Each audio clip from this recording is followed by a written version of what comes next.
Selamat malam, Kaltim Headline Malam kembali hadir bersama saya, Rosmi Rahma. Sejumlah informasi penting akan kami hadirkan untuk Anda dan berikut di antaranya.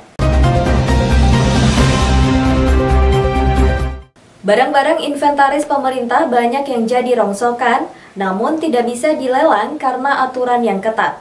Ketua DPRD Kalimantan Timur, Makmur HPK, mengaku mestinya ada regulasi yang mempermudah lelang barang inventaris seperti kendaraan roda 4 dan roda 2. Berikut informasinya. Banyak barang milik daerah menjadi rongsokan tidak berguna, menjadi topik bahasan kalangan DPRD Kaltim. Bahkan Ketua DPRD Kaltim Makmur HPK angkat bicara karena dianggapnya peraturan terkait pelepasan aset daerah sangat rumit. Makmur yang sebelum jadi anggota legislatif berada di pemerintahan dan menjadi Bupati Berau 2 periode, memahami betul bagaimana aset-aset pemerintah daerah seperti rumah, mobil, dan motor jadi terbuang percuma dan bahkan membusuk karena dibiarkan begitu saja. Sementara proses DUM maupun lelang memiliki aturan yang dianggapnya cukup rumit dan panjang. Kekayaan daerah itu waktu hasil pemeriksaan BPK saya minta kemarin, coba penyederhanaan saja, bagaimana kita menata aset dengan baik supaya aset itu lebih jelas. Yang kedua tentang penghapusan aset, banyak hal-hal yang sepertinya kendaraan roda 2, roda 4 tidak mampu kita selesaikan karena aturannya yang cukup rumit, sehingganya begitu dilelang ada yang tidak mau beli. Nah, jadi tumpukan-tumpukan barang tidak berharga di Dewan ini bukan sedikit. Nah, harapan saya ini bagaimana caranya nanti pemerintah provinsi koordinasi dengan BPK, penyederhanaannya saja, supaya nanti dengan mudah bisa dibeli dan tidak terlalu memberatkan. Karena aturan yang rumit, membuat banyak mobil dan motor jadi rongsokan. Dibiarkan begitu saja. Padahal, jika saja aturannya dipermudah, apakah melalui proses DUM maupun lelang, banyak juga para pihak termasuk para PNS yang berminat, dan uang hasil lelang masuk ke kas daerah.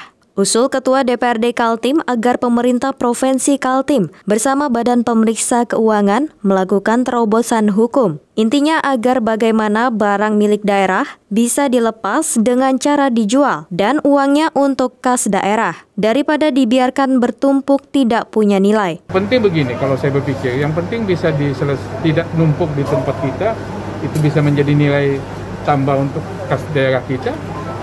Sederhanakan saja, ketimbang kita mempertahankan aturan yang ada, tapi sampai selesai pun aset itu jadi juga tidak punya arti apa-apa, bahkan satu persatu tercopot, hilang, tidak punya harga dan punya nilai apa-apun, karena sudah terlalu lama tidak mampu kita selesaikan dengan cara lelang atau memang lelang sekarang.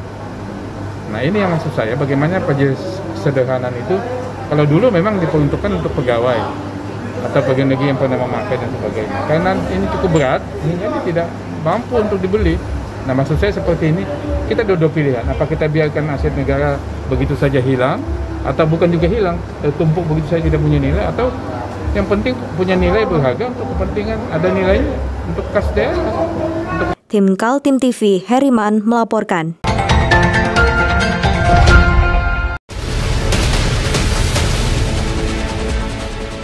Mari kita memerangi virus corona dengan mematuhi imbauan pemerintah, stay at home.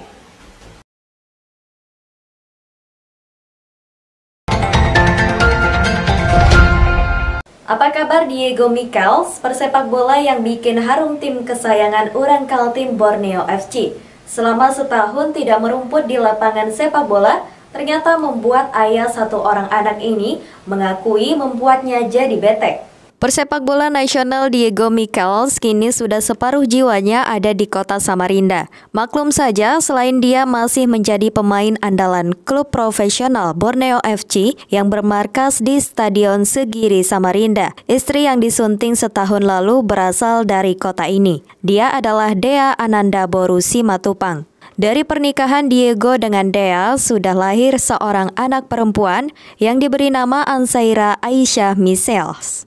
Lahirnya buah hati itulah yang membuat Diego bertahan di rumah, karena tidak ada latihan maupun pertandingan sepak bola selama masa pandemi COVID-19. Ini seperti apa dulu? Nah, ini sudah 1 tahun nggak ada main bola. Kita baru main latihan nih, soalnya kita mau persiapan untuk Piala Menpora. Tapi kemarin ya selama 1 tahun pandemi ini ya, cukup berat. Tapi ya alhamdulillah ada banyak rezeki juga. Ya, aman Di aja. Samarinda terus atau kemana gitu? Ya soalnya kemarin istri saya hamil, saya tidak bisa kemana-mana. Ya itu aja, saya di rumah terus. Juga ya corona kan, kita mau kemana nggak bisa kan. Soalnya di rumah terus, kerja dari rumah, itu aja. Berarti selama setahun ini masa pandemi ini kapan pernah main bola. Jadi rasanya itu seperti apa, Mas? Bosan aja. Bosan. Kadang-kadang ya kita mau gila di rumah. Soalnya di rumah terus kan. Saya belum pernah tiap hari di rumah terus. Biasa kerja atau apakah di luar. Terus sekarang benar-benar setahun di rumah. Kompetisi sepak bola Indonesia memang tengah mati suri lantaran terhenti sejak 2020 yang lalu. Pandemi COVID-19 membuat kompetisi sepak bola di Indonesia dari berbagai tingkatan terpaksa dihentikan. Namun setelah hampir setahun dihentikan, Persatuan Sepak Bola Seluruh Indonesia dan PT Liga Indonesia baru mulai membahas kemungkinan digelarnya kompetisi. Kabar itu tentunya menjadi kabar gembira bagi Diego Michels. Sepak bola. Ya. Kalau sepak bola ya semoga lebih bagus, PSSI makin lebih jelas, kompetisi lebih jelas, timnas lebih jelas. Terus untuk pandeminya ya semoga cepatnya semua bisa divaksinasi atau apakah biar semua kembali ke hidup normal lagi lah. Dan tidak ada korban lagi gitu. Tim Kaltim TV, Hardin melaporkan.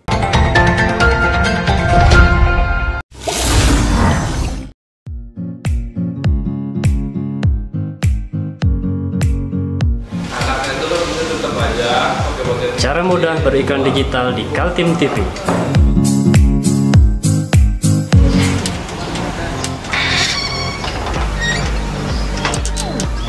Yang pertama, jadilah sahabat Kaltim TV.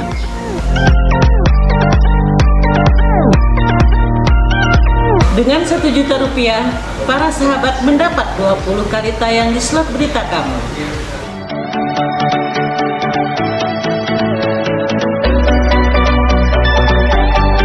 Dengan 20 detik dapat menjangkau 20.000 penonton.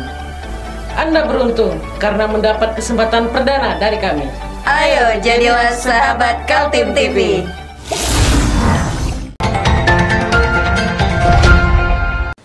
Organisasi Massa Pemuda Pancasila mendistribusikan 1 juta sajadah di seluruh Indonesia. Program nasional itu mulai digerakkan di Samarinda, di mana pada tahap perdana dibagikan sebanyak 200 lembar untuk masjid dan musola serta pesantren. Bagi kalangan kader pemuda Pancasila, kalimat ini sudah akrab di telinga. Lebih baik haram jadah ke sajadah daripada dari sajadah menjadi haram jadah. Begitulah pemuda Pancasila, organisasi massa cukup tua di negeri ini. Rabu tadi sejumlah pengurus pemuda Pancasila Kaltim turun membagi 200 sajadah ke musola, masjid, dan juga pesantren di kota Samarinda. Program bagi-bagi sajadah ke tempat-tempat ibadah guna mendukung program nasional organisasi itu yang mencanangkan pembagian 1 juta sajadah di seluruh Indonesia. Kegiatan di kota Samarinda dilakukan jajaran Ketua Juhairi Iwan, Fauji Bahtar, dan Ketua Komando Inti, Mahatidana Manggata Simanjuntak. Tugaskan untuk mendistribusikan untuk tahap pertama ini sebanyak 200 sampai 300 lembar kepada 10 dan 15 masjid, musola, serta pesantren. Nah, berkaitan dengan hal tersebut, maka hari ini apakah nanti kita bagi, apakah nanti kita bersama-sama, tapi yang penting tolong didokumentasikan dan selambat-lambatnya sore atau malam itu sudah.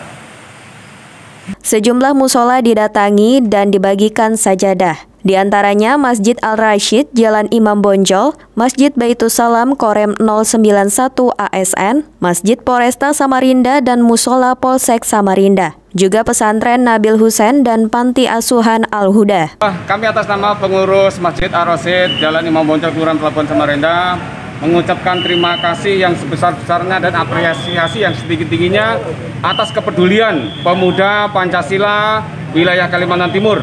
Ini adalah merupakan wujud dan wujud kepedulian pemuda Pancasila kepada warga masyarakat Kalimantan Timur, khususnya kepada pengurus-pengurus masjid yang ada di wilayah Samarinda. Terima kasih kami atas bantuannya. Oke, makasih. Kapten Fikri, Kabintal Korem, sekaligus ketua di Masjid Baitul Salam Korem ini, dan pasti kami mengucapkan terima kasih atas bantuan yang sudah diberikan.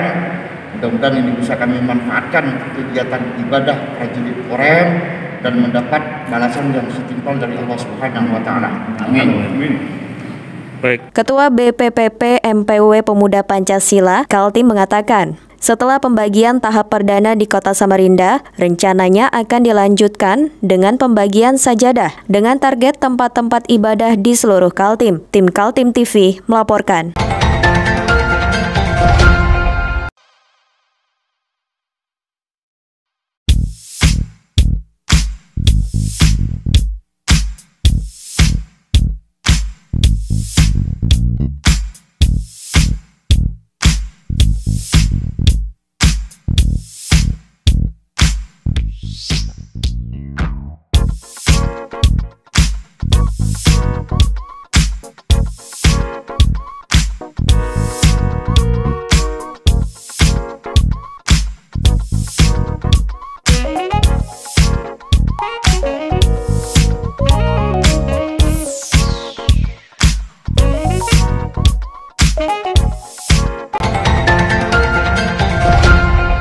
Kita beralih ke informasi selanjutnya. Siapa bakal menjadi pengganti Tohari Aziz sebagai Wakil Wali Kota Balikpapan yang meninggal dunia 27 Januari 2021 lalu masih menjadi teka-teki. PDI Perjuangan mengaku punya banyak stok kader untuk mendampingi Rahmat Masud memimpin kota tersebut. Kabar duka yang menimpa Tohari Aziz 27 Januari lalu masih menjadi perbincangan publik, terutama menyangkut siapa yang menjadi pengganti Tohari sebagai Wakil Wali Kota Balikpapan mendampingi Wali Kota Rahmat Masud. Rahmat Masud berpasangan dengan Tohari Aziz adalah pemenang Pilkada Kota Balikpapan yang digelar 9 Desember 2020 lalu. Namun belum lagi pasangan itu resmi dilantik sebagai wali kota dan wakil wali kota periode 2021 hingga 2026, Tohari Aziz meninggal dunia. Terkait mengganti calon wakil wali kota Balikpapan nih, kira-kira sudah ada pengganti ya semenjak almarhum Tohari sudah berpulang ini, kira-kira ada pengganti ya mungkin? Belum, Mas. Belum ada? Iya, yang pastinya dari PDI Perjuangan lah, ya kan? Kita berharap itu dari PDI Perjuangan. Saya pikir juga teman-teman di Kota Balikpapan juga memahami itu. Tapi untuk siapa yang akan menggantikan, kami tunggu arahan dari pusat, dari Ketua Umum dan DPP. Isu yang berkembang di lingkaran politisi Balikpapan menyebutkan pengganti Tohari Aziz tidak harus dari PDI Perjuangan walaupun Tohari berasal dari partai banteng tersebut. Mekanisme pemilihan pengganti merupakan wewenang partai politik koalisi yang bersama-sama ketika mengusung pasangan Rahmat Masud Tohari Aziz. Menanggapi hal itu, Sekretaris PDI Perjuangan Ananda Emira Mois mengaku akan melakukan komunikasi politik dengan partai-partai pengusung. Hanya saja sampai sejauh ini belum ada nama yang bakal diusung karena keputusan setelah melakukan koordinasi dengan DPP PDI Perjuangan. PDI Perjuangan mengaku punya banyak kader sebagai pengganti Tohari Aziz. Tapi kalau secara personal sendiri, tokoh di Balikpapan yang dari kader kira-kira siapa ya? Oh, banyak. Siapa? Ada istrinya almarhum, itu pegiat sosial juga loh, kader, guru beliau kan kemarin pada saat pemenangan wali kota, wakil wali kota turun juga terus kan. Nah kalau selain beliau, kita punya anggota provinsi, DPRD provinsi. Bagus-bagus itu ada Pak Edi Tarmo, ada Pak Baba, dari kotanya juga banyak. Kalau di kota siapa bisa disebutkan kalau di DPRD kota sendiri? Kita kan punya 8 kursi ya. Iya, betul. Jadi itu kan nanti akan melalui fit and proper test juga dari partai, dari pusat. Jadi kita lihat aja, kita tunggu aja. Belum. Ancang-ancangnya. Tapi mekanismenya apakah ada pembicaraan lagi antara seluruh partai pengusung, Pak? Nah, nanti kita. Sesuai rencana, pelantikan Wali Kota Balikpapan terpilih setelah berakhirnya masa jabatan Wali Kota saat ini, Rizal Effendi Rahmat Masud, pada 31 Mei 2021. Tim Kaltim TV Hardin melaporkan.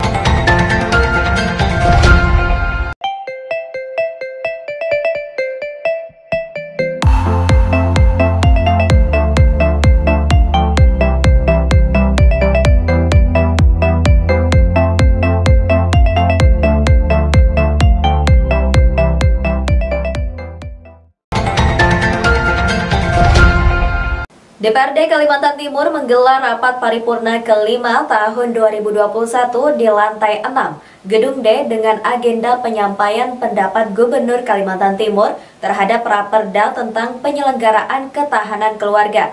Ketua DPRD menganggap Perda ketahanan keluarga penting sehingga mengusulkannya. Ketahanan keluarga menjadi pondasi penting dalam masyarakat. Lantaran itulah DPRD Kaltim berinisiatif mengusulkan dibuatkan rancangan perda untuk dibahas bersama eksekutif dan nantinya menjadi peraturan daerah. Hadir mewakili pemerintah Provinsi Kaltim Asisten 1 M. Jauhar Effendi. Rapat dipimpin Ketua DPRD Kaltim Makmur HPK didampingi unsur wakil ketua. Selain secara langsung, juga menggunakan secara virtual. Yang pertama kaitannya masalah hak inisiatif Dewan. Ketahanan keluarga ini sebenarnya yang paling penting. Harapan saya semua pihak harus memberikan dukungan penuh.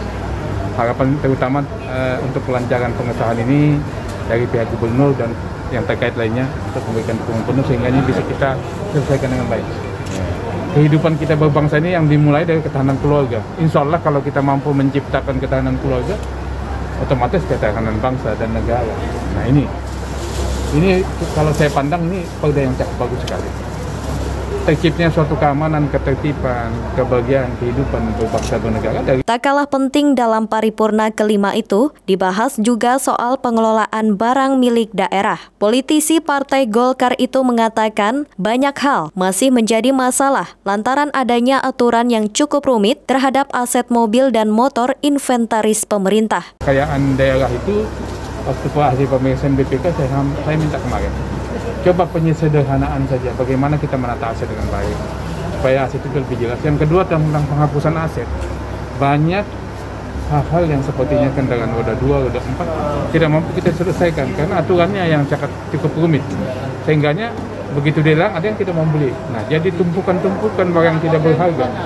Di Dewan ini bukan sedikit. Nah, harapan saya ini bagaimana caranya nanti pemerintah provinsi koordinasi dengan BPK, penyederhanaannya saja, supaya nanti dengan Tim Kaltim TV, Heriman melaporkan.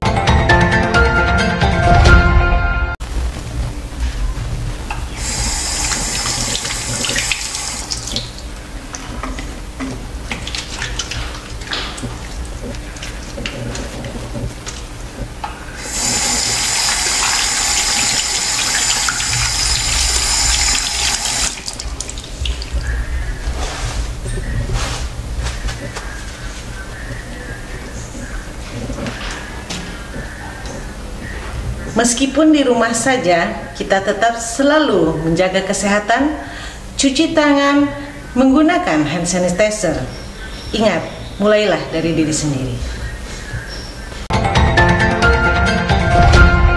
Demikian Kaltim Headline Malam edisi kali ini. Informasi lainnya dapat Anda simak melalui situs website kami www.kaltim.tv, channel YouTube dan fanpage Facebook Kaltim TV. Jangan lupa untuk selalu patuhi protokol kesehatan. Saya Rosmi Rahma bersama kerabat kerja yang bertugas pamit undur diri. Selamat malam dan sampai jumpa.